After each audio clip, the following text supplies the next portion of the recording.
आज मेरी तबीयत शाम से ही बेचैन थी। जैसे ही मैं सोने के लिए लेटी तो काफी देर तक नींद नहीं आई और फिर एकदम से आंख लग गई। जैसे ही आधी रात का वक्त हुआ तो मेरी आंख खुली। मुझे प्यास महसूस हो रही थी।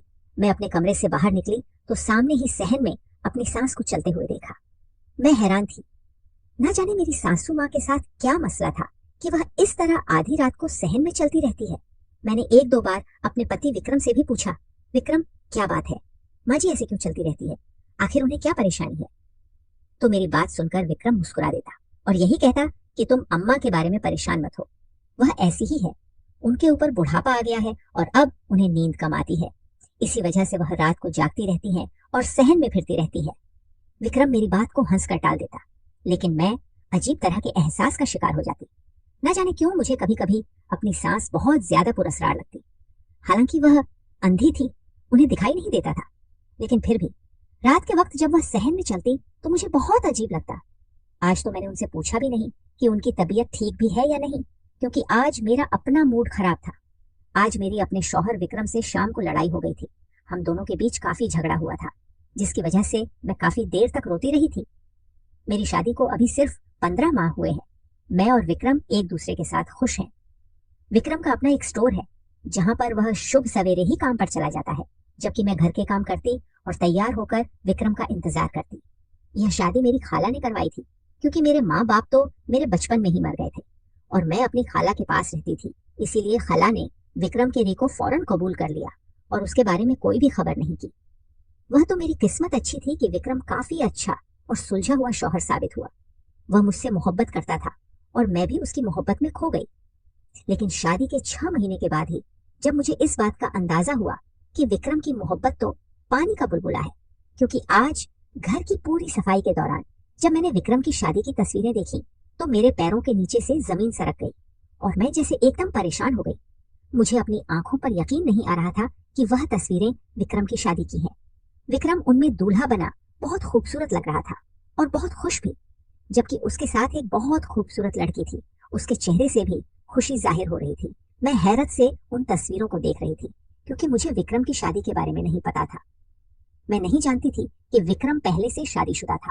वह सारा दिन मेरा बहुत बेचैन और परेशान गुजरा था और मैं नहीं जानती थी कि मैं अब क्या करूंगी। रो रो कर मेरा बुरा हाल था। मुझे यूं लग रहा था जैसे मेरा घर बर्बाद हो गया है। लेकिन शाम को जब विक्रम आया और उसने मेरा उतरा हुआ चेहरा देखा तो पूछने लगा, राधा तुम्हें क्या हुआ है, तुम इतनी खामोश और उदास क्यों लग रही हो। विक्रम ने मुझसे परेशानी से पूछा तो मैंने उसकी शादी की तस्वीरें उसके सामने रख दी, जिन्हें देखकर विक्रम का रंग लाल पड़ गया और वह कहने लगा, राधा मैं तुम्हें सच बताता हूँ, तुम मेरे बारे में गलत मत सोचो। मैं तुम्हें बहुत पहले यह सच्चाई बताना चाहता था, लेकिन हिम्मत नहीं कर पा रहा था। विक्रम ने फौरन मुझे कहा तो मैं एकदम गुस्से से चिल्ला उठी और उससे कहा, विक्रम आखिर तुम कब मुझे सच्चाई बताना चाहते थे। जब मेरी और तुम्हारी शादी हो गई 6 महीने गुजर गए हैं, लेकिन तुमने आज तक कभी मुझे अपनी पिछली जिंदगी के बारे में कुछ नहीं बताया। आखिर ये लड़की कौन है, क्या वाकई तुम्हारी इसके साथ शादी हुई थी, और अगर हुई थी तो फिर वह लड़की अब कहाँ है। मैंने एकदम चिल्लाकर विक्रम से कहा तो वह कहने लगा, वह लड़की अब इस दुनिया में नहीं है, इसलिए मैं तुम्हें उसके बारे में नहीं बता रहा था, क्योंकि दिव्या का इंतकाल हो चुका है, वह मुझे छोड़कर जा चुकी है। विक्रम के लहजे में दुख था और मैं एकदम जैसे खामोश हो गई। मुझे यकीन नहीं आ रहा था कि वह हंसती मुस्कुराती खूबसूरत और कम उम्र लड़की अब इस दुनिया में नहीं थी। मैंने एकदम परेशानी से पूछा, विक्रम आखिर उसे क्या हुआ था, वह एकदम कैसे ये दुनिया छोड़ गई। मैंने विक्रम से पूछा तो वह कहने लगा, दरअसल दिव्या और मेरी शादी को अभी सिर्फ 3 महीने ही गुजरे थे, जब एक दिन सिलेंडर की गैस लीक के दौरान घर में धमाका हो गया और दिव्या का मौके पर ही इंतकाल हो गया। मेरे लिए यह सदमा बहुत बड़ा था, क्योंकि दिव्या पेट से थी और वैसे भी वह मुझे बहुत पसंद थी। लेकिन उसके चले जाने के बाद मैं काफी उदास और परेशान रहा और कितने अरसे तक खुद को घर में बंद रखा। फिर आहिस्ता आहिस्ता अपने काम की तरफ ध्यान दिया तो अम्मा ने मेरी उदासी को देखते हुए दोबारा शादी का फैसला किया और मेरे लिए तुम्हें चुन लिया। मैं पहले इसके लिए नहीं मान रहा था, लेकिन मैं अम्मा की खातिर मान गया और जब तुम्हें शादी के दिन पहली बार देखा तो अपना दिल हार गया और अपने दिल में तुम्हारे लिए मोहब्बत महसूस करने लगा। इसलिए मैं तुम्हें दुख नहीं पहुंचाना चाहता था। अगर तुम्हें दिव्या के बारे में पता चलता तो तुम उदास हो जाती, परेशान हो जाते, जबकि मैं ऐसा नहीं चाहता था। मेरी मजबूरी को समझो और मुझे माफ कर दो। यह मेरी पहली और आखिरी गलती है। आइंदा तुमसे कोई भी बात नहीं छुपाऊंगा। विक्रम के जवाब ने मुझे काफी हद तक सुकून कर दिया था, क्योंकि एक तो दिव्या भी इस दुनिया में नहीं थी और विक्रम भी मुझसे बेहद मोहब्बत करता था। लेकिन फिर भी मुझे इस बात का दुख था कि विक्रम ने मुझे धोखे में रखा और दिव्या के बारे में पहले नहीं बताया।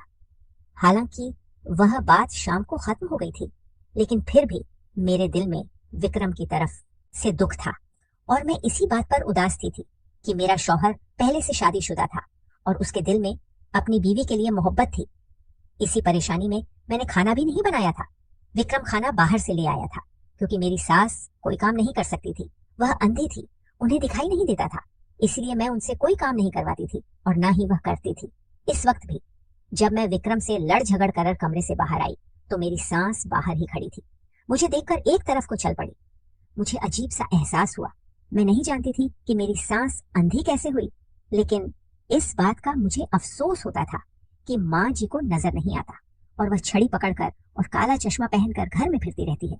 लेकिन एक बात बहुत अजीब थी, माँ जी हर इतवार को अपनी नौकरानी के साथ कहीं जाती थी और जब मैंने विक्रम से इस बारे में पूछा तो वह कहने लगा कि अम्मा घर पर बैठकर तंग आ जाती है, इसलिए इतवार को जरा बाहर निकल जाती है। मुझे उनके जाने पर कोई ऐतराज नहीं था, लेकिन मैं हैरान होती थी कि अम्मा घर पर रहकर कभी मुझसे कोई बात नहीं करती थी, लेकिन हर इतवार को वह घर से लाजमी बाहर जाती थी। तो फिर वह किसी और के साथ क्या बात करती होंगी, और यही बात मुझे हैरान करती थी। अब की बार भी अम्मा इतवार को अपनी नौकरानी को लेकर घर से चली गई। अम्मा जब इतवार को जाती थी तो काफी घंटों के बाद घर वापस आती थी और उस वक्त काफी थकी होती थी। मुझे बहुत अजीब लगता कि अम्मा घर से बाहर क्या करने जाती हैं और फिर इतनी थकी हुई क्यों वापस आती है, जबकि अम्मा के मामले में विक्रम मेरी कोई बात नहीं सुनता था और ना ही अम्मा के बारे में ज्यादा बात करता था। आज भी इतवार था और अम्मा आज भी 10 बजे अपनी नौकरानी के साथ कहीं चली गई थी। मुझे भी घर का कुछ सामान लेना था, इसलिए मैं अम्मा के जाने के थोड़ी देर के बाद घर का सारा काम खत्म करके बाजार की तरफ निकली। मार्केट से कुछ सामान लिया और जैसे ही घर की वापसी की तरफ कदम बढ़ाए तो सामने ही अम्मा और उनकी नौकरानी जा रहे थे। अम्मा ऐसे चल रही थी जैसे कोई आम इंसान चलता है। ना तो उन्होंने काला चश्मा लगा रखा था और ना ही उनके हाथ में स्टिक पकड़ी हुई थी। मैं बेहद हैरान हुई और सोचा, अम्मा आखिर कहाँ जा रही है? आखिर वह चश्मा और स्टिक के बिना कैसे चल रही है? मैं बेहद हैरान हुई और उनके पीछे चलने लगी। मेरा इरादा उनका पीछा करने का नहीं था, लेकिन इस वक्त मुझे बेहद हैरत थी और मैं यह जानना चाहती थी कि अम्मा कहाँ जाती हैं और क्या करती हैं। तभी मैं उनके पीछे पीछे चलते हुए काफी आगे तक आ गई। अम्मा ने काफी रास्ता पैदल ही गुजार दिया था और अब वह चलते चलते जंगल में आ गई थी। मैं बेहद हैरान हो गई थी। आखिर अम्मा का जंगल में क्या काम है? अम्मा के पीछे चलकर मैं थक चुकी की थी। मेरे हाथ में सामान था और पैर भी दर्द करने लगे थे, लेकिन मैंने सोच लिया था कि आज मैं अम्मा का राज्य जानकर ही रहूंगी, इसीलिए उनके पीछे पीछे जंगल में आ गई। अम्मा जंगल में आकर एक जगह पर बैठ गई। उनके हाथ में कुछ चीजें थी जो उन्होंने सामने रखी और आंखें बंद कर ली, जबकि उनकी नौकरानी उनके पीछे ही खड़ी थी। मैं हैरत से यह सब कुछ देख रही थी। मुझे अंदाजा हो गया था कि अम्मा कोई अमल कर रही है यकीनन हमारे घर की बेहतरी के लिए ही होगा। मैं अपनी सोच पर शर्मिंदा होती हुई वापस घर आ गई, लेकिन कुछ ऐसा था जो मुझे खटक रहा था और बेचैन कर रहा था। मैं नहीं जानती थी यह सब क्या था और आखिर आज मैंने अम्मा का पीछा क्यों किया। अम्मा तो काफी देर के बाद घर वापस आई थी, लेकिन मैंने उनके ऊपर जाहिर नहीं किया कि मैं उनका राज जान गई हूँ, क्योंकि मैं उन्हें यह बात नहीं बता सकती थी कि मैंने चोरी से उनका पीछा किया। लेकिन अम्मा जब घर पर आई तो उनके चेहरे पर चश्मा लगा हुआ था और हाथ में स्टिक पकड़ी हुई थी। इस बात ने एक बार फिर मुझे शक में डाल दिया था और मैं हैरान हो रही थी कि फिर अम्मा यह क्या ड्रामा कर रही है। क्या वाकई अम्मा अंधी भी हैं या नहीं? और यही बात रात को मैंने विक्रम से पूछ ली। विक्रम का मूड बहुत अच्छा था और इस वक्त वह मेरे साथ बड़े अच्छे अंदाज में बातें कर रहा था। आज तो वह आइसक्रीम भी लेकर आया था। तभी अचानक मैंने विक्रम से पूछा, विक्रम, आखिर अम्मा की आंखों को क्या हुआ था? वह अंधी कैसे हुई? मैंने विक्रम से पूछा तो वह कहने लगा, दरअसल जब घर में गैस सिलेंडर की लीकेज की वजह से धमाका हुआ था तो दिव्या का इंतकाल हो गया था और मेरी माँ की उस हादसे में आंखें चली गई थी। अम्मा हमेशा के लिए अंधी हो गई थी। उस दिन के बाद से अम्मा की आंखों की रोशनी खत्म हो गई थी। मेरे लिए तो दोहरा था, एक तो मैंने दिव्या को खो दिया था और दूसरा मेरी माँ अंधी हो गई थी। लेकिन अम्मा ने वह वक्त बहुत सब्र और हौसले के साथ गुजारा था। विक्रम की बात सुनकर मैं चुप सी हो गई। ना जाने क्यों मेरे दिल में शक था कि अम्मा अंधा होने का नाटक करती है। वह अंधी नहीं है, क्योंकि कई बार मुझे उनकी नजरें अपने वजूद पर महसूस होती हैं और मैं जैसे अपने आप में ही सिमट सी जाती थी। अम्मा की गहरी नजरें मेरे वजूद के आर पार हो जाती और मुझे यूं लगता जैसे वह मुझे देख सकती है। और फिर उस दिन बाजार में भी अम्मा जैसे चल रही थी। वह इसी बात का इशारा था कि अम्मा को सब कुछ दिखाई देता है, लेकिन ना जाने क्यों अम्मा ने झूठ बोल रखा था और विक्रम भी उनकी सच्चाई के बारे में नहीं जानता था। इन्हीं दिनों में मुझे खबर मिली कि मैं प्रेग्नेंट हूँ और जल्द ही मेरे आंगन में एक बच्चा होगा। ये खबर सुनकर मेरी खुशी की कोई इंतहा नहीं थी, क्योंकि को 57 माह हो गए थे और अभी तक मैं एक बार भी हामिया नहीं हुई थी। यह खबर सुनकर विक्रम भी बेहद खुश था और उसके तो जैसे पैर ही जमीन पर नहीं टिक रहे थे, जबकि मेरी सासू माँ का अंदाज कुछ ठंडा सा लगा था, क्योंकि वह उस तरह खुशी का इजहार नहीं कर सकी थी जैसे मैंने सोचा था। वह यह खबर सुनकर खामोश हो गई थी और फिर कहने लगी, खुश रहो, और अपने किसी काम में मशगूल हो गई। अम्मा का यह अंदाज मुझे अच्छा नहीं लगा था। हमारे घर की पहली खुशी थी और अम्मा का यह अंदाज देखकर मेरा दिल मुरझा गया था। तब मैंने विक्रम से इस बात का शिकवा किया तो वह कहने लगा था, अरे राधा, तुम क्यों परेशान होती हो? अम्मा ऐसी ही है, उनका मिजाज ऐसा ही है। वह पहले तो हमेशा खुश होती थी, लेकिन जब से उनकी आंखें अंधी हुई हैं तब से उनका मिजाज बदल गया है और वह चुप चुप सी रहने लगी है। तुम ज्यादा महसूस मत किया करो, और वैसे भी अब तुम जिस हाल में हो तुम्हें खुश रहना चाहिए, न कि ज्यादा बातचीत करनी चाहिए और सोचने से बचना चाहिए। विक्रम ने मेरा ध्यान दोबारा उस खबर की तरफ लगा दिया जिसे सुनकर हमारी दुनिया बदल चुकी थी। विक्रम की हिदायत थी कि ज्यादा काम नहीं करना और आराम करना है, लेकिन मुझसे भी टिक कर बैठा नहीं जाता था और मैं घर के कामकाज करने लगती थी। एक दिन इसी तरह जब मैं काम कर रही थी तभी मुझे बाहर किसी की आहट महसूस हुई। मैंने किचन से बाहर निकल कर देखा तो अम्मा अपने कमरे में दाखिल हो रही थी। मैंने ज्यादा महसूस नहीं किया और अपने काम में लग गई। काम खत्म करके जब किचन से अपने कमरे की तरफ जाने लगी तो एकदम से मेरी नजर जमीन पर पड़ी जहां पर तेल गिरा हुआ था। मैं वह तेल देखकर हैरान रह गई थी और डर गई थी, क्योंकि मैं हाम थी और अगर मैं उस तेल के ऊपर पैर रख देती तो शायद फिसल कर गिर जाती और अपने बच्चे को खो देती। एकदम खौफ की लहर मेरे वजूद में दौड़ने लगी। मैं उस तेल से बचकर अपने कमरे में आ गई। मुझे इस बात की हैरत हो रही थी कि वह तेल वहां पर कैसे आया, जमीन पर उसे किसने गिराया। क्या अम्मा ने ऐसा किया था? क्योंकि आखिरी बार अम्मा को ही मैंने वहां से गुजरते देखा था, लेकिन नहीं, वह ऐसा क्यों करेंगी? मैं तो उनके बेटे की औलाद पैदा करने वाली हूँ, तो फिर अम्मा ऐसा क्यों चाहेंगी? वो मेरे बच्चे की दुश्मन क्यों बनेंगी? बहुत सारी सोचें मेरे दिमाग में घूमने लगी और मैं उनमें से किसी का भी जवाब नहीं जानती थी। मैंने यह बात विक्रम से नहीं की थी, क्योंकि मैं उसे परेशान नहीं करना चाहती थी। वह अपने बच्चे के मामले में बहुत खुश था और अगर मैं उसे यह सब बताती तो शायद वह यकीन नहीं करता और मुझ पर ही गुस्सा हो जाता। वैसे भी मेरे पास इस बात का कोई सबूत नहीं था कि यह तेल अम्मा ने गिराया था। इसी तरह कुछ दिन गुजर गए। मैं पहले से काफी मोहता हो गई थी। मैं अब काफी देखभाल कर चलती थी, क्योंकि मुझे अब अम्मा से डर लगने लगा था। लेकिन एक दिन जब मैं नहाने गई तो एकदम से मेरा पैर फिसल गया। मैं गिरने लगी थी कि मेरे हाथ में दरवाजा आ गया और दरवाजा को पकड़कर मैं बच गई। एक लम्हे के लिए यूं लगा था जैसे मेरी जान निकल गई हो। मैं चकरा कर रह गई थी। मेरी नजर जब जमीन पर पड़ी तो देखा कि सारे रूम में फर्श के ऊपर शैम्पू गिरा हुआ है। ये देखकर मेरी आंखों में आंसू आ गए और अब तो मुझे इस बात का पक्का यकीन हो गया था कि अम्मा ही मेरी दुश्मन है और वह नहीं चाहती कि यह बच्चा इस दुनिया में आए। मैंने भी सोच लिया था कि अब मैं विक्रम को सब कुछ बता दूंगी और अम्मा की सच्चाई सामने लेकर आऊंगी।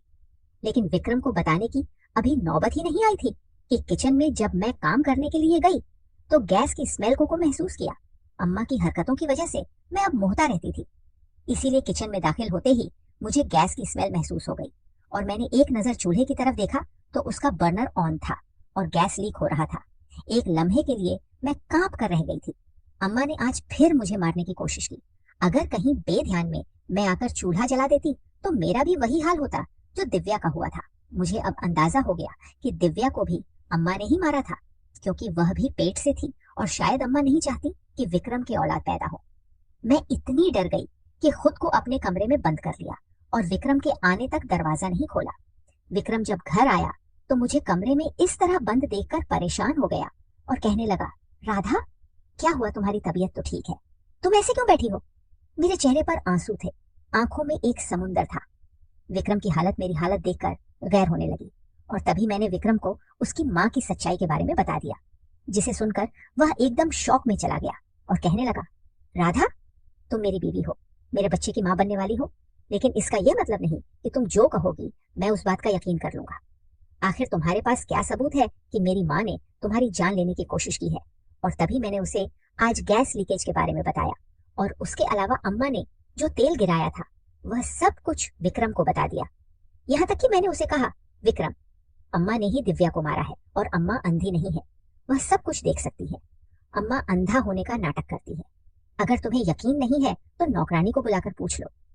मैंने रोते हुए विक्रम से जब यह कहा तो वह चंद लम्हों तक मेरी तरफ देखता रहा और फिर एकदम उठकर कमरे से बाहर चला गया। विक्रम ने जब अपनी माँ से यह सब कहा तो अम्मा ने फौरन इस बात का इकरार कर दिया था। अम्मा रोने लगी थी और कहने लगी, विक्रम, मैं तुझे खोना नहीं चाहती थी, तू पहले दिव्या को बहुत प्यार करने लगा था, और फिर जब राधा आई तो तू उसे भी बहुत चाहने लगा।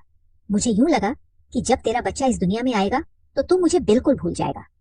मैंने तुझे बहुत मुश्किल से पाला है, लेकिन मैं नहीं चाहती थी कि तुम मुझसे दूर हो, इसीलिए मैंने यह सब किया। अम्मा की बातों ने विक्रम के होश उड़ा दिए थे, वह जो पहले सिर्फ इस खुशफहमी में था कि शायद यह सब झूठ हो। अम्मा के मुंह से सब कुछ सुनकर उसे समझ नहीं आ रही थी कि वह अब आगे क्या कहे, लेकिन विक्रम का दिल बुरी तरह टूट चुका था और वह अपनी माँ की इन्हीं हरकतों की वजह से अंदर से खाली हो गया था। तभी चुपचाप उठकर मेरे पास आ गया और मेरी गोद में सर रखकर रोने लगा। अगला दिन हमारे लिए एक नया सूरज लेकर तल्लू हुआ था जब विक्रम ने काम से छुट्टी की और मुझे कहने लगा, राधा, अपना सामान बांध लो, हम आज से एक नए घर में जा रहे हैं। विक्रम की बात पर मैंने हैरानी से उसे देखा और कहा, हम यह घर क्यों छोड़ रहे हैं? ये तो अच्छा भला है। जबकि वह कुछ नहीं बोला और मुझे सामान बांधने का कहकर घर से चला गया। 1 घंटे के बाद जब वह वापस आया तो मैंने काफी हद तक पैकिंग कर ली थी। विक्रम ने भी अपना कुछ सामान रखा और तभी कमरे से चला गया और जाकर अपनी माँ से कहने लगा, अम्मा, आपने सारी जिंदगी मुझे मोहब्बत दी और मेरी अच्छी तरबियत की, लेकिन मेरी मोहब्बत में आपने अच्छे बुरे की तमीज को भुला दिया और किसी की जान ली।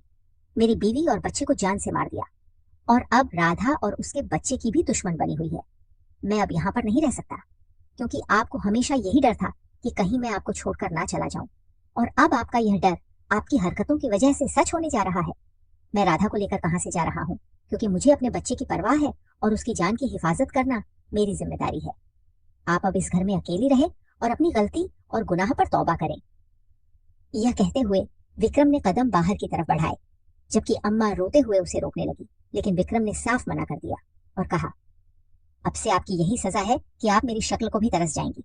आपने मेरे साथ अच्छा नहीं किया और इतना अरसा मुझसे झूठ बोलती रही, और अब भी मुझे आपकी किसी बात पर यकीन नहीं आएगा, इसलिए बेहतर यही है कि मैं यहाँ से चला जाऊं। यह कहकर विक्रम मेरे पास आया और अपना सामान उठाया और हम एक नई मंजिल की तरफ चल पड़े, क्योंकि विक्रम अपनी माँ की सच्चाई जान चुका था और उसे इल्म हो चुका था कि उसकी माँ उसकी जिंदगी में क्या कुछ करती रहती थी। दोस्तों, उम्मीद करती हूँ आपको हमारी कहानी पसंद आई होगी। कहानी पसंद आई है तो वीडियो को लाइक करें, चैनल पर नए हैं तो चैनल को सब्सक्राइब करें, और हाँ, नोटिफिकेशन बेल को जरूर दबाएं ताकि अगली अपडेट सबसे पहले आपको मिले।